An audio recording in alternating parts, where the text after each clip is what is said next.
Go. Hello, everyone. Welcome to April 16th, Embodied Temporalities. I'm Jess Korp, and I'm moderating the dialogical exploration between myself, artist and cultural practitioner Dumama, and Timbega Heidi Sincuba. And we're very curious what you're going to think of it. So please post your questions either in the YouTube comment section or get in touch with us and DM us, slide into our DMs. And you can find our Instagram handles on the OU website or Instagram site. And let us build narratives together and collectively. And decolonize the panel discussion as being divided in experts and audience, and let's weave these threads all together. And followed by our dialogical exploration, we will see a performance by Dumama and Pure. And I am very honored to be part of this, and thanking everyone who's working very hard behind the scenes of making all of this work and keeping shit together and not fall into shambles. So I'm wishing everyone on every side of this event a good time and stay healthy, and wishing you all much love and light.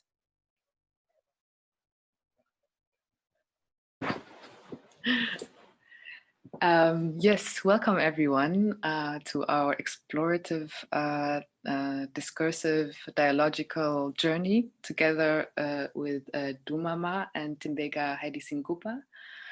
And my name is Jess Korp, and together with Dumama, we're part of the Out of Time Embassy collective. And yes, today we will be speaking on taking roots in the flesh and what that means to us and how we invoke that in our practices. But briefly, I want to introduce my two dear friends and muses and mentors. Today with me is Gugulethu Duma, also known as Dumama. She's an artist and sonic researcher born in South Africa. Their transdisciplinary practice involves consciously deconstructing and critiquing archaic modes of representation of Southern Africa, African sonic and performance culture. Ritualizing modes of togetherness, Dumama is concerned with the ways in which new forms can originally emerge when collaborations can center in an intimacy and openness. Their interest intersects as practice-based performance research and interdisciplinary collaborative bodies of work centered around political poetic imaginations. Also here is Timbega Heidi Sincuba, a South African artist and speculative thinker who embodies the erotic as power against violence, toxicity, and erasure. They studied at the University of Cape Town, Artes Arnhem, and hold an MFA from Goldsmiths University of London, and are active in several exhibitions, fairs, and conferences yearly. They have exhibited in the Netherlands, Germany, the United Kingdom, United States, and South Africa. Their most recent solo exhibition was part of the National Arts Festival in Makhanda. They're currently the head of painting at the university, currently known as Rhodes, South Africa. I'm very, very honored and very grateful that both of you are here today with me and trusting the process. And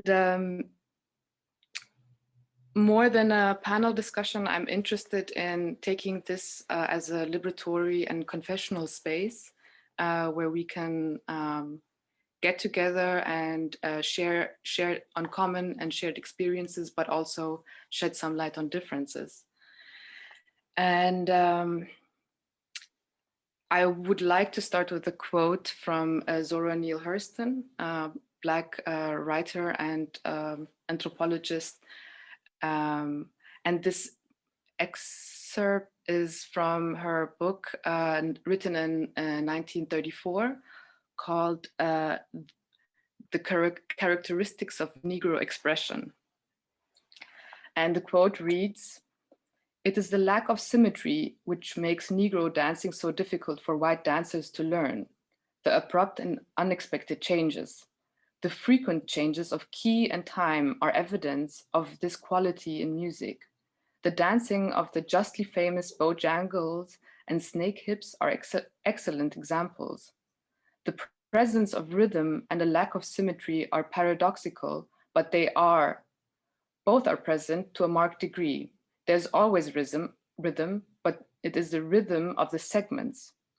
Each unit has a rhythm of its own, but when the whole is assembled, it is lacking in symmetry, but easily workable to a Negro who is accustomed to the break in going from one part to another, so that he adjusts himself to a new tempo. Negro dancing is a dynamic suggestion. No matter how violent it may appear to the beholder, every posture gives the impression that the dancer will do so much more." And it might seem a little outdated for us as readers in 2021, but contextualizing the emergence of these words where the act of self-describing, especially for Black people, has been,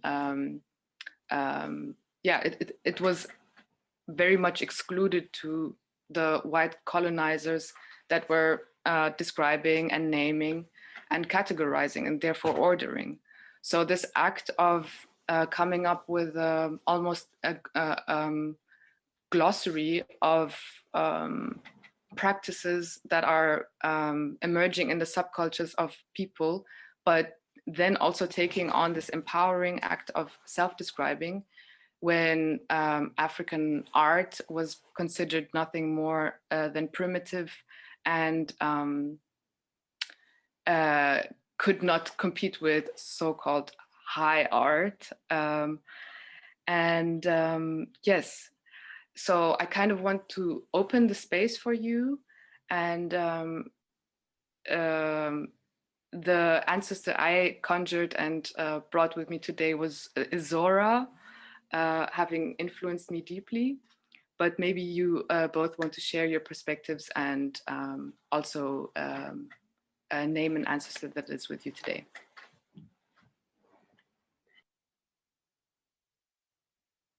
Thank you so much, Jess, for those really wonderful introductions. We are honored also to be moderated by you, and really excited to weave our experiences and share our memories and share what has taken root in the flesh for us and our ancestors. When I think of an ancestor to conjure into the space, I think of my grandmother, Nomjikizo, Gladys Duma. She's been coming up a lot for me in my processes, and I'm always singing songs to her. This year marks 2 years since she's transitioned, and she's coming up for me because she's been featuring in my dreams quite a lot in the last couple of days. So I look forward to unfolding the voice with you guys, and just seeing, and sharing how she has come up and what she wants me to know and share. Um, yes, and being on South African soil at the moment for the first time since her passing, actually. I left 2 weeks after she passed. Being back here feels like really the closing of something to be observed, unpacked, and shared, um, and articulated. Something that is very nonlinear, something that is excavational, now lives at the center of yeah, the circle. And I think at the moment, I've been trying to articulate how ritualistic experiences live in our bodies, and how our ancestry lives in our bodies, and how we then express those messages and memories that are being transmitted constantly at lightning speed, and in seemingly inaccessible ways, only because of the ways we've been taught and told we create knowledge, and access. So it's only inaccessible because we've been trapped in this linear way of, I guess, unpacking what we contain. But yeah, I'm really looking forward to, like you say, sharing where we've gone. And I will share a short piece that I wrote when I thought about taking root in the flesh. And then I'll hand over to Heidi. So I said, whenever there's a ululation and a clapping of hands, join me. Mirror me, celebrate life, connect with the infinite. There's so much pain and liminality and suffering. The shared history is dense, and the positionality responsibilities weigh heavy. I wonder how long I will wish for a different past for me and my ancestors. How long will their deaths live in my body? How long will the millennia and millennia stream endlessly down my face?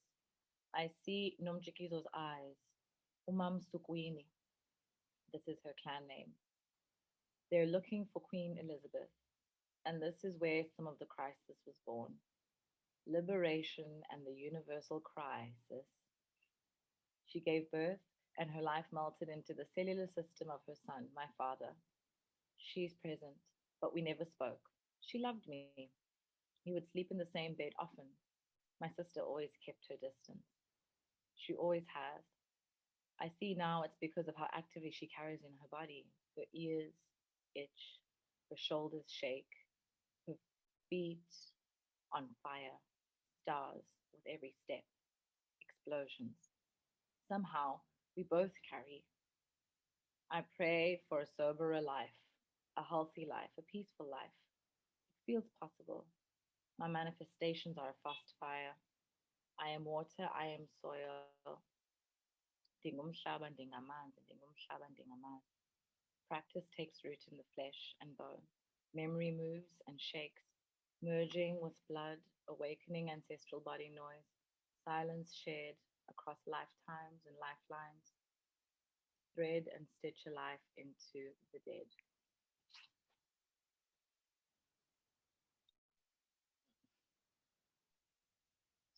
Tamaku.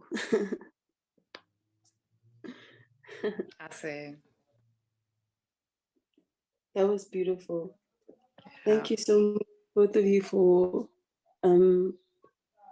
very comforting and encompassing introductions. I feel very held, and I feel honored and grateful to be in a space where I feel safe and I feel like I can share my thoughts and they will land in ears and hearts that connect, that reflect. So yeah, thank you for that. A lot of my practice is very concerned with, I guess, what is the theme of this conversation. And what I'm learning is that it's something that's very difficult to discuss in a language that isn't necessarily, that hasn't taken root in the flesh, because we do know English, we know these European languages, we know the language of academia and the language of intellectual discourse, but we all also know it doesn't necessarily sit with us the same way as some languages that are perhaps not as logical, perhaps asymmetrical, as Hurston says, you know. So I would I'd like to do a bit of my introduction in one of those asymmetrical languages, and they may not necessarily make sense to some, but as we heard from that quote, they do make sense to others, and you don't necessarily have to know a specific language to understand that kind of asymmetry. So if you bear with me, I just want to start like that, okay?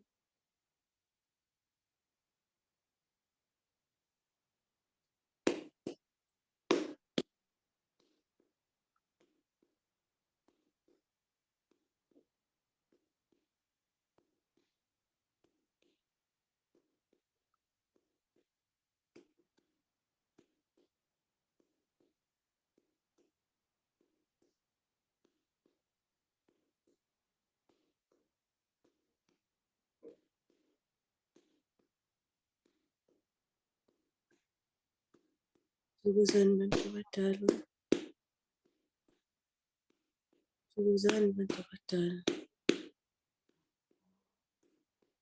thokozani bantu abadala, ambelelani, anokhululani, ukuthembeka kwasincumo umzukulwane wenu. Ngihamba noJessica oseJalimane, ngihamba noDumama oseKapa. Bantu abadala, siyabazukulwane benu, senza umsebenzi bantu abadala esithunywe yini ukuthi siwenze. Bantu abadala, amazwi azophuma emlomeni wethu bantu abadala, unikeni amandla bantu abadala, sikhulume ngokukhanya bantu abadala, silalela nina bantu abadala ngoba sithunywe yini. Bantu abadala, le ndlela ayikho lula bantu abadala, kodwa siyocela-ke bantu abadala ukuthi nikhwele emahlumbeni ethu bantu abadala, nisihambise bantu abadala kule ndlela bantu abadala ngokuhlakanipha. Bantu abadala, siqiniseni njengabazukulwane benu, njengabantu abahamba emhlabeni bantu abadala, bephila impilo bantu abadala eyazalwa yini. Bantu abadala, nineni phansi nineni phezulu bantu abadala, indlela sihamba ngamandla enu bantu abadala, ngokuhlakanipha kwenu bantu abadala. Siyanibonga bantu abadala ukuthi imizimba yethu noma ingekho kanye kanye bantu abadala, noma abantu abadala ingekho nomphakade, siyanibonga bantu abadala ukuthi sikwazi bantu abadala ukuhamba ngeenyawo zenu bantu abadala, bona ngamehlo enu bantu abadala. Sibusiseleni-ke bantu abadala lolu hambo, nisinika amandla bantu abadala nokukhanya bantu abadala ukuthi umsebenzi wethu bantu abadala kube umsebenzi ofiswa yini bantu abadala. Amaphupho enu awafezeke bantu abadala emzimeni yethu bantu abadala. Siphilisa nina bantu abadala, siyanibonga bantu abadala, thokozani makhosi.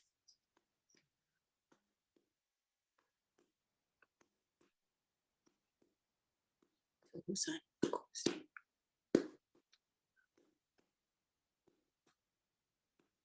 Thokozani makhosi.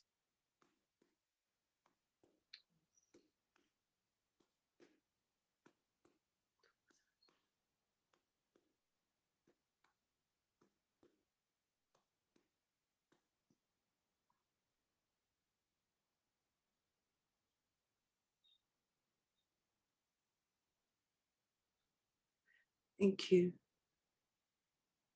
Thank you. Thokozani. Thank you. Wow. What a genius gesture. That is a gesture of sheer genius in every way, like penetrating at every level. And it's not ours, guys. It's a gesture that was invented centuries ago. It's a gesture that survived time and space, whether you're a Black person on the continent or in the Americas. It's a gesture that has survived, that we understand no matter where and how we exist. It just transcends, you know, and we're just grateful as young people, as unknowing people, to be able to have received a semblance of, you know, and be able to share it with each other. Yeah, it's also reminding me of the ritualistic practices that Gugu also mentioned that live and survive in our body.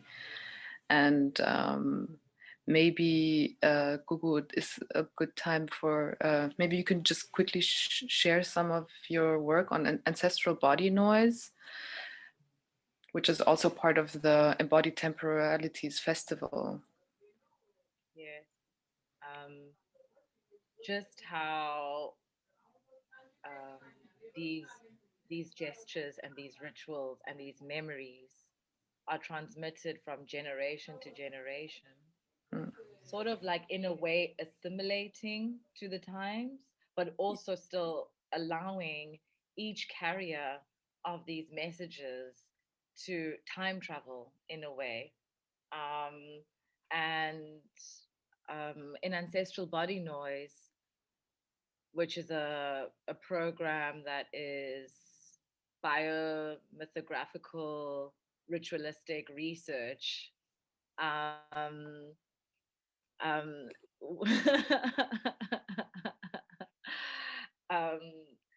we spend we spend this quality time, you know, moving, writing with our voices, connecting um, with this infinite memory bank, and exploring. Heidi's frozen. I wonder if she can hear us. Heidi, can you hear us?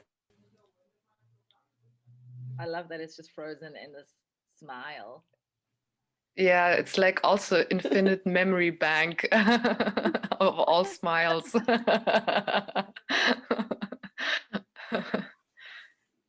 Heidi, are you back? You guys? Your voice was okay. Little chop. I'm just gonna hope that she can hear me. But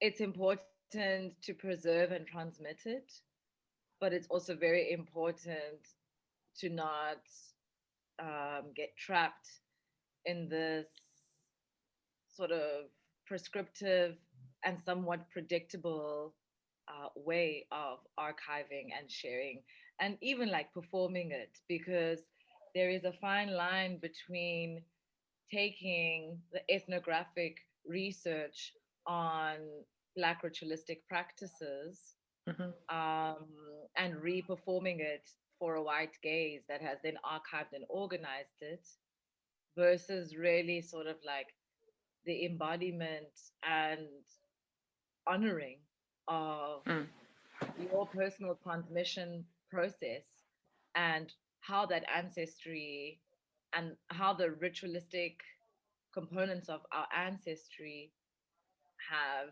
lived in our bodies and in our parents' bodies, and you know, honoring the complex multidimensional ways that the messages come to us. And yeah, sort of not getting trapped in, like I said, this prescriptive tourism heritage version of who we are and how we preserve and how we share, but really sort of being able to listen to the multidimensionality within yourself, there are so many blocks preventing that. And what I'm honored about in terms of ancestral body noise is existing with a group that is just like moving around this blowtorch and burning holes in those blocks and just like melting it to water. And I experienced it viscerally when we did it together, Jess. It was myself from South Africa, Jess of Ethiopian-German descent, grew up in Ethiopia. Kareem of Algerian-German descent, grew up in Germany. Astan of French-Malian descent, grew up in France. Nane Kale of Senegalese and Ivory Coast and French descent, grew up in Senegal, Ivory Coast, and France. Beverly Kotawali. Yes, and Guadeloupe. Beverly Kotawali of Congolese descent, growing up in France. And then Exose of Congolese descent, growing up in France. And so, you know, the preservation work of each of these individuals, but then also coming into a group that is coming from so many different places, but still has these like roots, deep roots and curiosities and inclinations to connecting with the continent. It was spectacular, and yeah, it was a phenomenal learning experience, but also taught me a lot about how to honor a non-linear way of engaging with that messaging and with that ancient ritual, and the way that it can shapeshift. Yeah, and what I have, what still echoes with me from that research and performance was, first of all, my healing my relationship to my maternal grandmother, whom I had a very strong sense of shame around because she didn't speak the languages that I spoke, which also made her different. And therewith, I had to, there was like judgment, and there was rupture, political borders in between. Addressing that sense of shame meant also like cleansing myself from the self-diagnosed colonial white man that is like there when I'm looking at things and experiencing things. So, you know, when Heidi said like, it might not make sense to some, it's also like deconstructing what making sense actually means. And also going with the shadow and the unknowability of things, and also looking at the haunting. And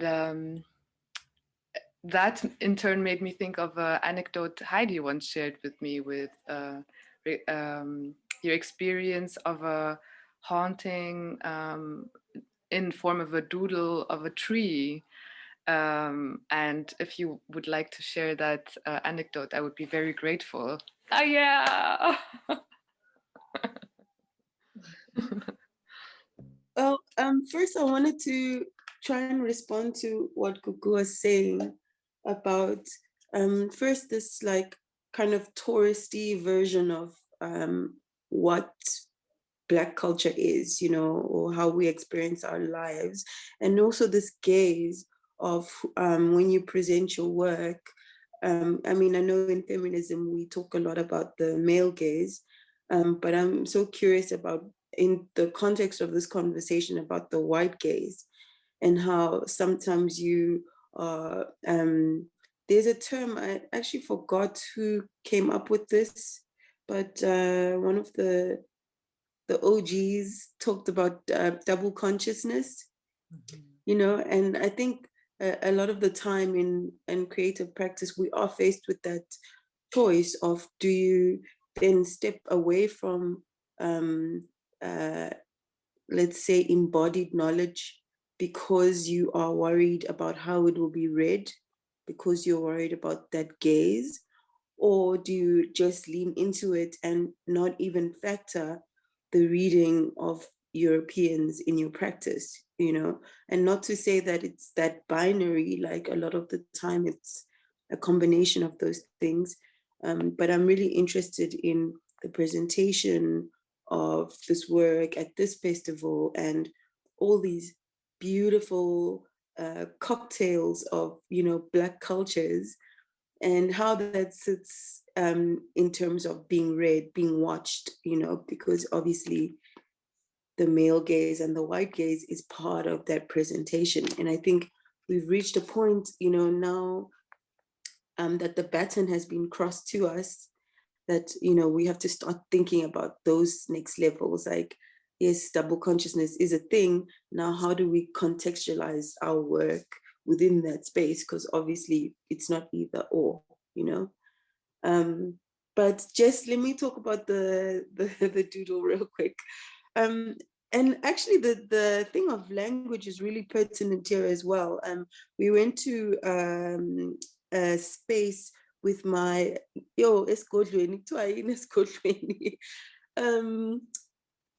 congregation, I guess that's what it's called. But there's a bunch of people, and we are there's traditional healers of all levels, and even, you know, amateurs, or, you know, just people that get together and are interested in trying to, yes?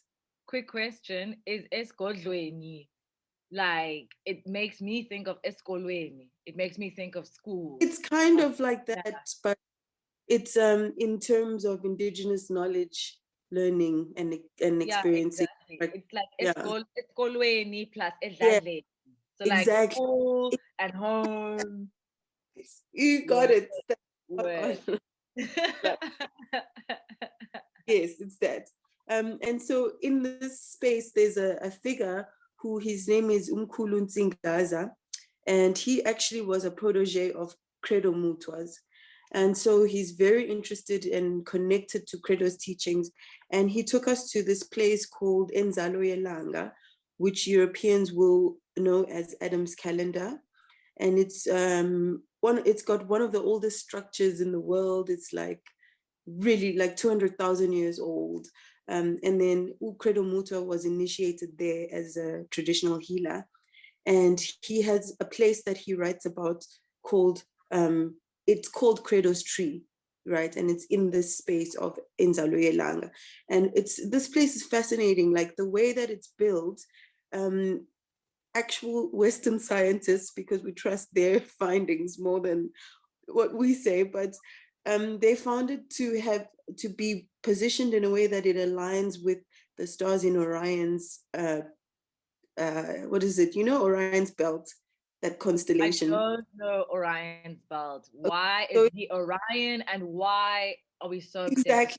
with the belt? Well, in terms of Credo Mutwa's teachings and indigenous knowledge, it's actually called Ezingulubeni, but white people will know it as Orion's belt. So it's a constellation, and these things reflected, and they're huge, and people still don't understand how people constructed this 200,000 years ago. And so we sat, Umkhulu took us to this tree, to Credo Mutwa's tree, and like Credo Mutwa said, you can feel the energy. It is a force field. And according to Mutwa, it connects to other sites like Stonehenge, like all the other sites with really old structures in the world. He says you can feel the resonance of that energy in that space. And so we were there meditating, and I'm looking at this tree and I'm thinking, man, I know this tree. And I remember when I dreamt for the first time, when my grandfather came to me, I kept saying, I saw him at a tree. I saw him hanging from a tree. And then I started, I think I was like, I can't even remember how old I was, but all of my work since then has had this tree. Like the tree exists either in a doodle or a print. Like I just have had iterations and iterations of this tree. And I even drew it as we were sitting there on the sides. I even thought, because I didn't even want to bring cameras and things like that, because it's such a sacred space, you know, but I was like, I've got my notebook and I'm gonna like doodle this tree, which I've seen in dreams, in my own work, in so many different things. And this, I mean, relates to what we call embodied knowledge. You know, there's so, I mean, even if I look at other aspects of my work, like I always use red, white, and blue. And I really didn't understand why. I used to think it's because I'm talking about European flags or whatever. And then coming into this indigenous practice, I know that red, white, and blue, like, you know, it just seems like this knowledge is unraveling as you go deeper into, you know, self, into like your own, not the European, not the Western, not this like what we think knowledge is. And you just like sink into what is just around you. And you're like, no, this knowledge, it's not even being taught to me because it was me. Like it was always with me. And I just had to like understand it. But it's like, it creates itself. Yeah. And then one more story, okay? Sorry, Yeah. one last anecdote of when we're sitting in this tree and we're like in a circle, and now like this site is like really well known. So Europeans, like tourists, were coming in the space, and we're busy meditating, and Mkulu is talking to us, and he gets more and more visibly upset as there's white people coming and they've got cameras and they start taking pictures, you know.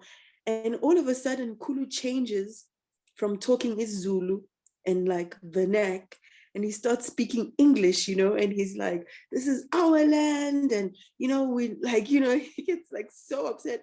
And you can see the shift of him changing from talking to the land and talking to the tree and talking to us.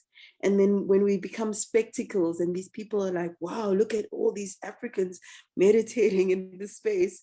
And then they start taking pictures, and then he translates himself. You know, he starts speaking to them instead of us. I mean, maybe all of us, but I just like really noticed that visible moment of us talking to ourselves and focusing on this, and then like shifting because of the gaze, you know, and wanting to translate, wanting to be accessible, wanting to make some kind of sense to this outside gaze, which maybe sometimes makes the message less potent, you know. And I recognize this from a leader like of mine, like this is my elder, but I just like was so shook that we put ourselves in that position, you know. Yeah.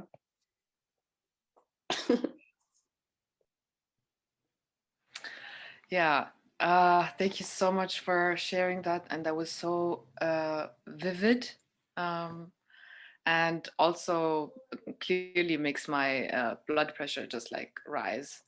And because I very much identify with this double bind of reacting against and owning and claiming and rediscovering. And I know for a really long time, Heidi, you and I have been attending Goldsmiths at the same time with a very similar and shared sense of this doesn't quite couch well with us. Something about this doesn't resonate with our spirit. But then there was very much this idea of also how we were socialized, that earning a university degree means something, and it elevates you into another class or social status or whatsoever. And what it also did for me was very much I struggled with depression afterwards, with sense of loss and non-belonging, and having a sort of heightened sense of entitlement to the world because now I have a Goldsmith degree and whatnot. To like 5 years later, reconnect with you and see where our spirit took us after all that, and processing this and being here, being able to have these conversations, and then also being like, things fall into place, they will guide us. There's no lost time, there's no lost endeavor or work. And so the double consciousness, who was W.E.B. Du Bois, yeah, the homie, is something where I feel like this is a very recent discovery for me as well, is to know that we too are somebody's ancestors, and that we have a responsibility. And what do we do with what is given to us? And I think that is this fine line of coming out of this reactionary sensation and going into the creationary movement of things. So yeah, I just want to open that up for you to resonate and do something with it.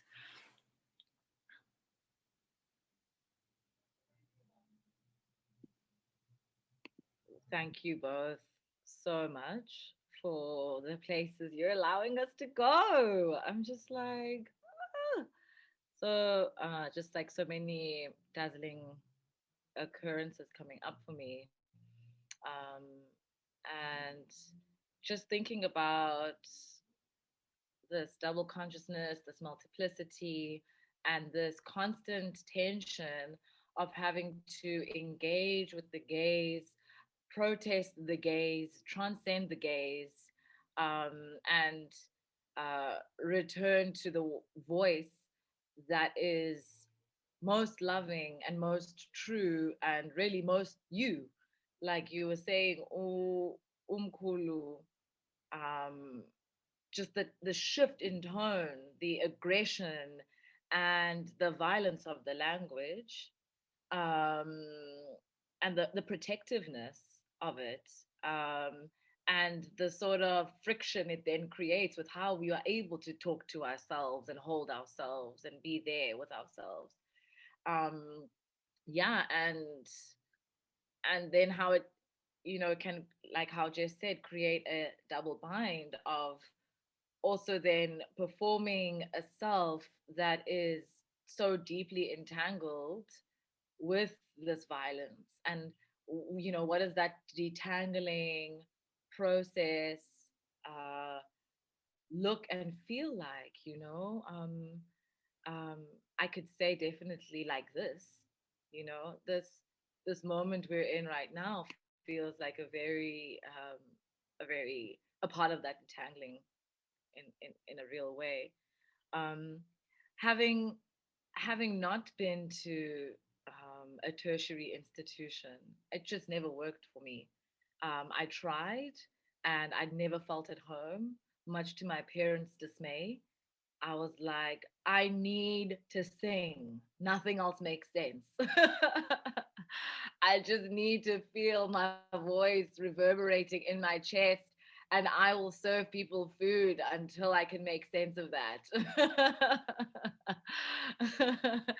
And I've spent the last 10 years really trying to understand this need to sing. And my travels have led me to Makulma Dosini, who is building and playing Uhati and Mkhobe and these amazing traditional instruments that are, ancient artifacts and ancient transmission instruments I can say.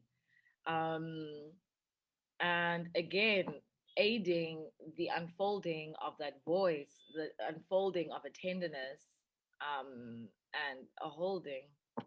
And I just remember, like, first coming into contact with her voice, her messages, like this poetic and political and cheeky and playful, and very deep as well, sort of like lyrical exploration, And and maternal, Gugu. and maternal. Feminine, like not maternal in the linear sense, like, but like just the divine feminine in her energy is just, yeah. Crucial. Um, and you know, without Uma Kulima Dosini, I don't think that this ancestral body noise would have been awakened. The curiosity about it couldn't have happened. And I remember first encountering her and feeling like, this is what I need to do. This is where I need to be. She's like held my hand to the door, uh, that is like, the room, like taking me to my liberation. She just took me there. And what I will say is, it was a transcendence that was still tense. And coming into contact with her experiences and her sort of oppressions and her performance, um, of her practice and her experience of her practice and her feeling of like not feeling held by her community and feeling celebrated by Westerners who are gazing and consuming, eating the other, as Bell Hooks calls it, um, in a way that, you know makes it possible for her to reach us. You see this intervention of the gaze because of how we've been taught to see. I mean, I didn't go to university, but I went to primary school and high school, and you know, all of the white women who were my teachers, who were taking up the space of my mother and grandmother and grandmothers. It's like 6 7 hours a day with these women who are saying, you know, don't speak Koza. And then once it became time to speak it, it was like, speak more Koza, we love it. And that um, that very uh, contradicting thing leading to so much disillusionment, um, is still something I'm trying to detangle, and still something that confronts me. And I think I'm really, wondering, Heidi, being, and people see it as brave. It is very brave and courageous to enter the academy with all of this knowledge and all of this experience, and be brave enough to honor, um, what is being transmitted to you and honor these rituals, and um, arrive with your entire being in this way. Um, and I say it's brave because you're entering the wrestling pit, and being confronted by these voices, these sociologists' voices that are like, don't speak Xhosa, please speak Xhosa. And what sort of ancestral interactions are happening that disturb the peace? And how do you navigate that in the sacred practice? Um, yeah. Well, I mean, Thank you for that reflection. But I wouldn't say brave, I would say naive. I think that's what it was. I think a lot of the time, bravery and naivety maybe are entangled with each other. But yes, the academy is a very toxic space, even if you aren't in tune with some of the things I find myself in tune with. Just existing as a Black body in the institution can just be so dangerous. So, I mean, I'm still trying to find a way that these two can exist with each other, because one thing I don't want to do, it's like when people say, for example, oh, Cape Town is so white, like, no, why you should go to Joburg? Why do you want to be in Cape Town? And I always ask them, like, so you want me to leave all of that for white people to just enjoy? You know, you want me to leave Table Mountain alone and the beach and all of that and just say, because it's white, I'm not engaging? You know, that's not it. Like, I feel that as Black people in these spaces, we are there, first of all, for a reason. It goes back to what we were saying about things unraveling and just falling into place. Like, we may not know it now because we're in the thick of it and it's really difficult. But the fact that we take up space,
but my question is to the older generation, okay?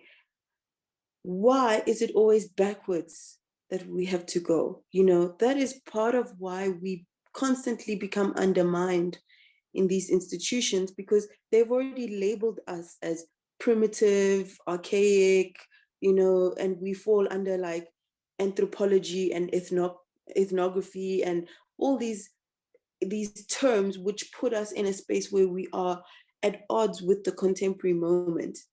And I have a vision, a desire to be an African that is contemporary, that is part of the shift forward, but has that added element of being very much in touch with what's come before.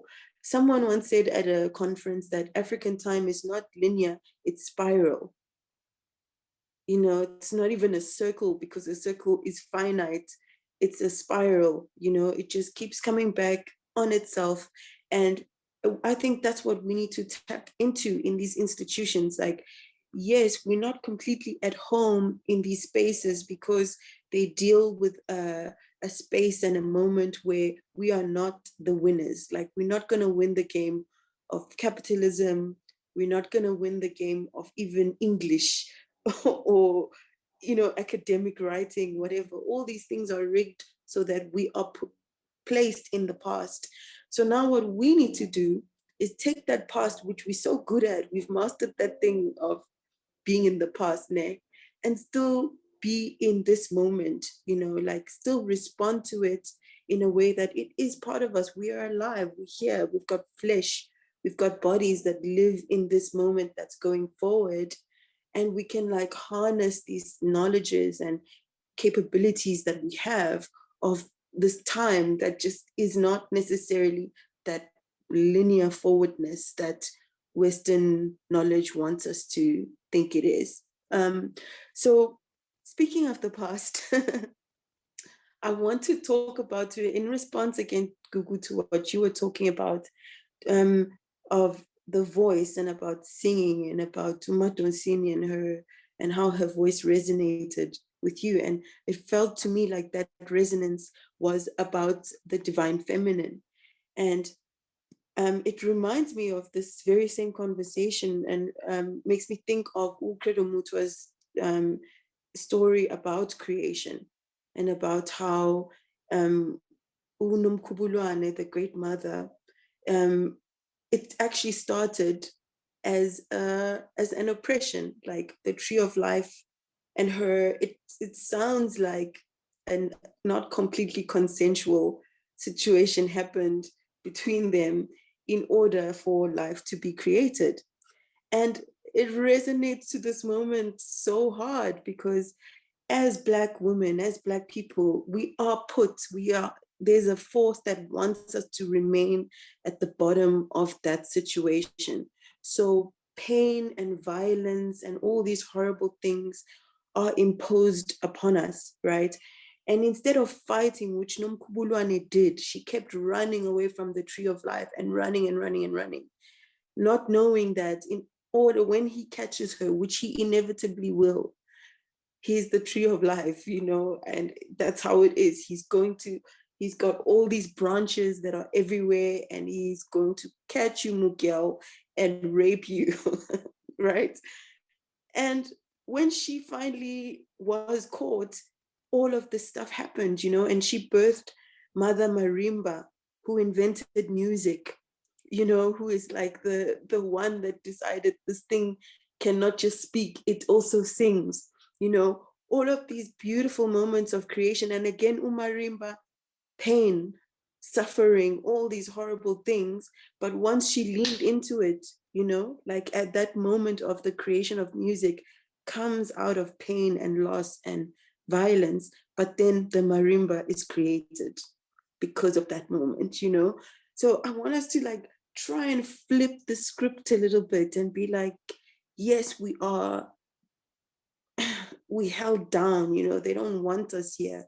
They want us to be subservient. They want us to be fetishized. They want us to be, you know, objects. And that sucks. But like, what can we do with that moment? Like, what kind of creation can happen? Because that seems to be, in African cosmology, that seems to be our magic, you know, that we can take the most horrible conditions and create everything that you see. We did that, you know, out of the pain, out of all of the awful shit that we have to deal with. So I think if we start flipping that, we don't even victimize ourselves, you know, we recognize that from all this ugliness emerges the divine feminine, who is the creator of all these things. And through this pain and like, you know, awfulness, we can embody like everything. Like we can literally write ourselves a new script by like rejecting this narrative and just being like, yeah, you're gonna oppress me, but watch what I can do. Watch what I can turn that into, you know.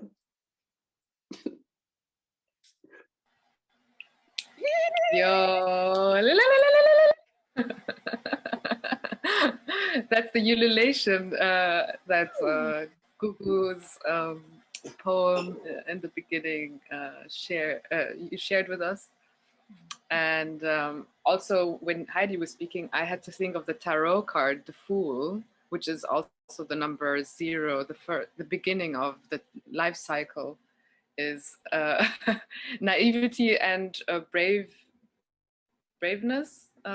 It goes like so close to each other. And it's actually also the Eurocentric view of the fool as being downgraded. But it's actually the beginning of every journey is to say exactly what both of you have been saying. We have the past, we've mastered it. We've been to our different settings of colonial gazes, of the tourist gaze, of the white gaze, of the male gaze. But what about us, you know? Can the subaltern speak? And can it dance and can it sing?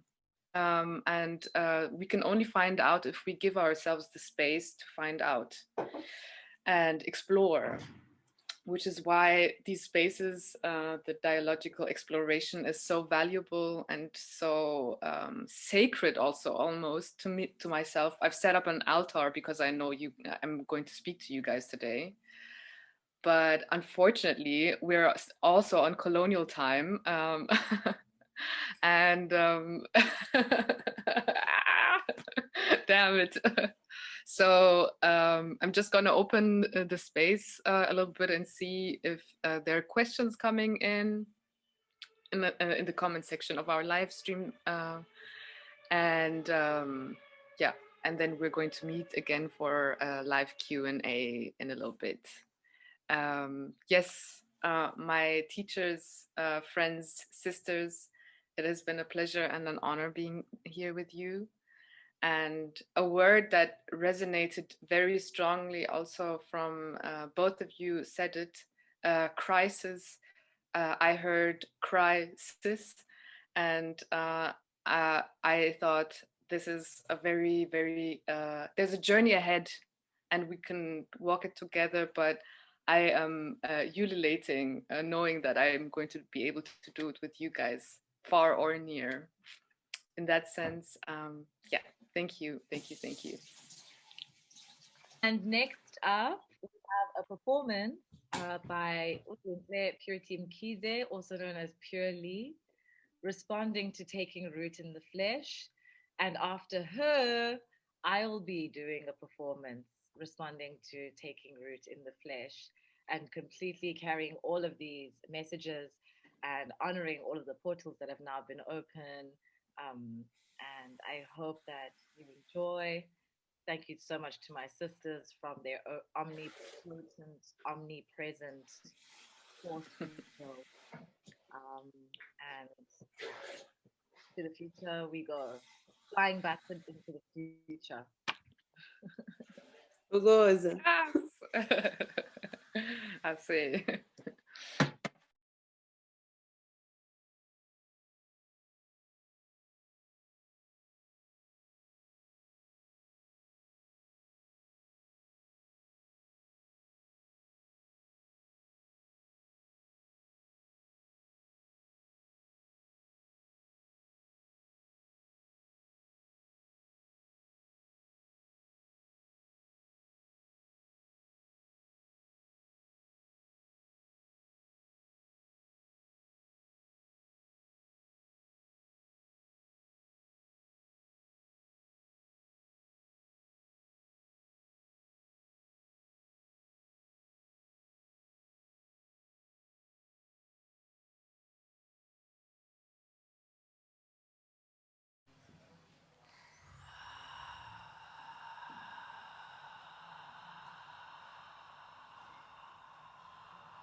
She's got to take you home. Remember the felt, the lush green grass beneath the big oak trees.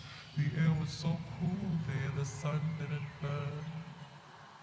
She's come to take you home. Remember the felt, the lush green grass beneath the big oak trees. The air was so cool there, the sun didn't burn.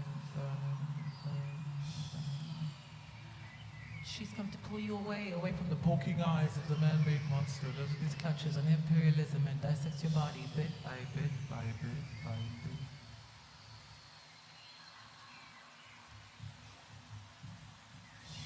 She's come to take you home. Remember the felt?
The baby was born, excellent first. The evening it chokes while the candle it burns.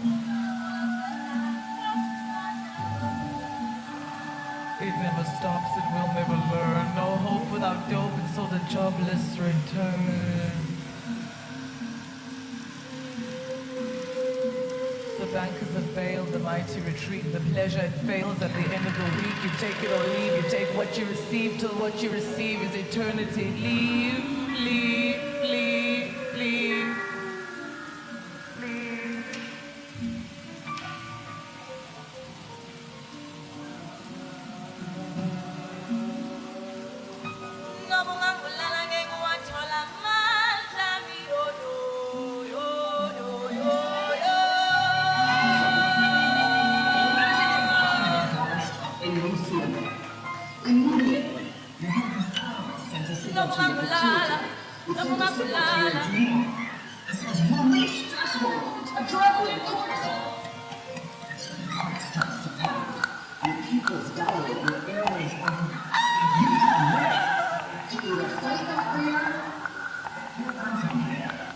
And that is wonderful. If you're in a forest and there's a bear. But the problem is what happens when the bear comes home at night.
I compose myself, eyes large with unfinished weeping. I compose myself, eyes large with unfinished weeping. I compose myself, eyes large with unfinished weeping. The disconsolate spirit entered while I was sleeping. I asked it, what now? I asked it, what now? What now? What now? What now? What now?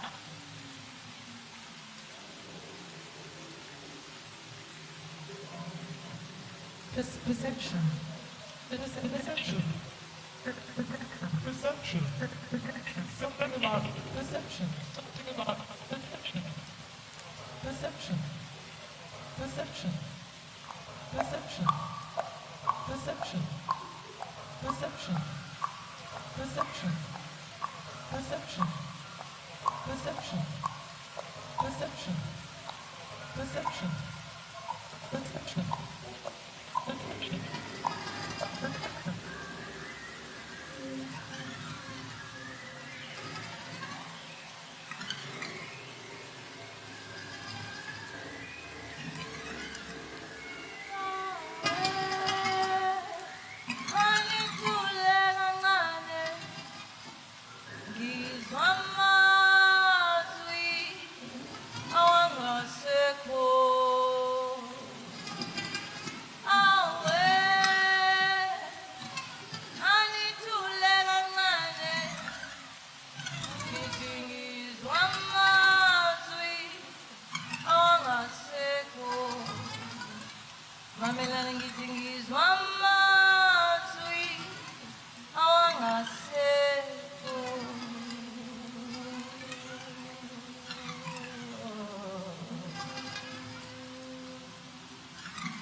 Ndiyabona kwabe ndi-20 years yanga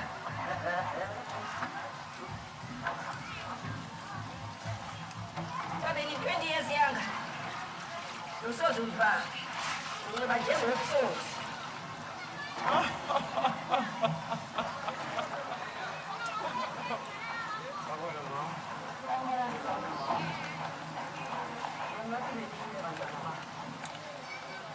Okay, bye-bye, mama.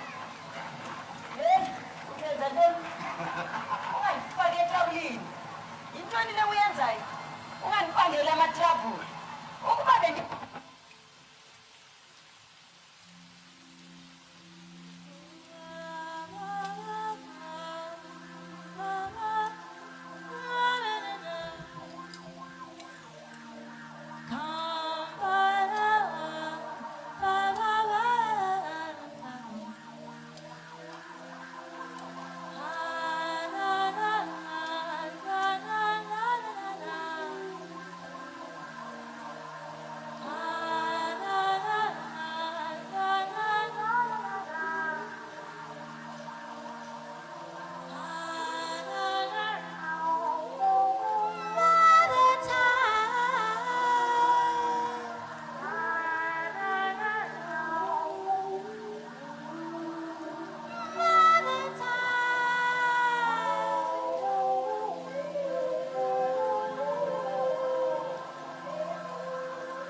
was far worse than nothing. Why? There was nothing or nothing is something we must never try to learn.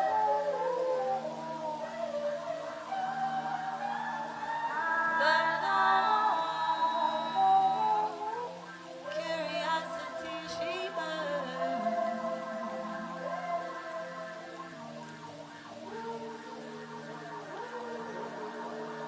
Another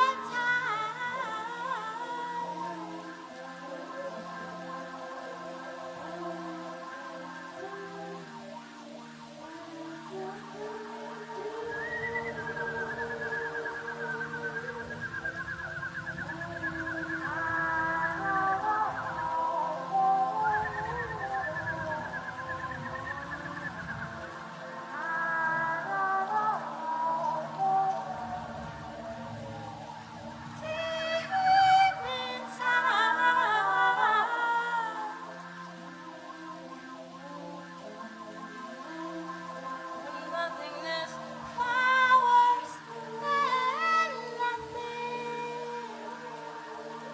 Why? There was nothing but nothing is something we must never try to learn.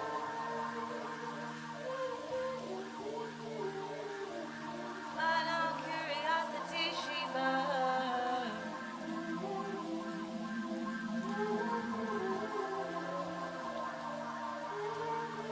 Oh, oh God, mother time.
Incandescent liner doors and adolescent menopause. Little clicks, you get the music stop.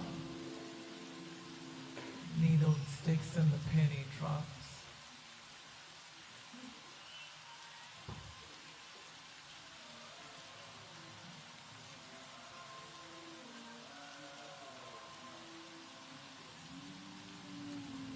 Holy, holy, holy, where are we? Holy, holy, holy, where are we?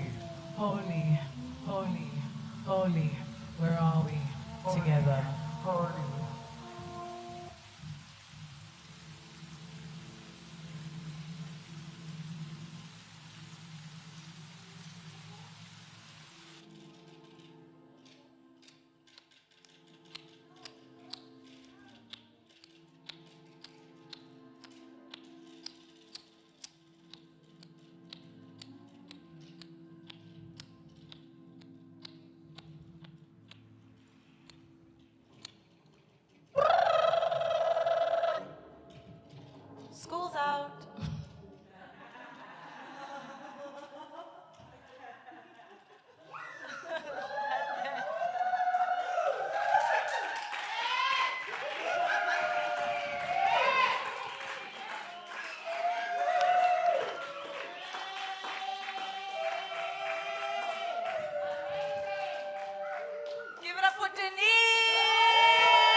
Existing as a queer person of colour within my own diasporic experiences has shaped my identity over time. Shifting and changing.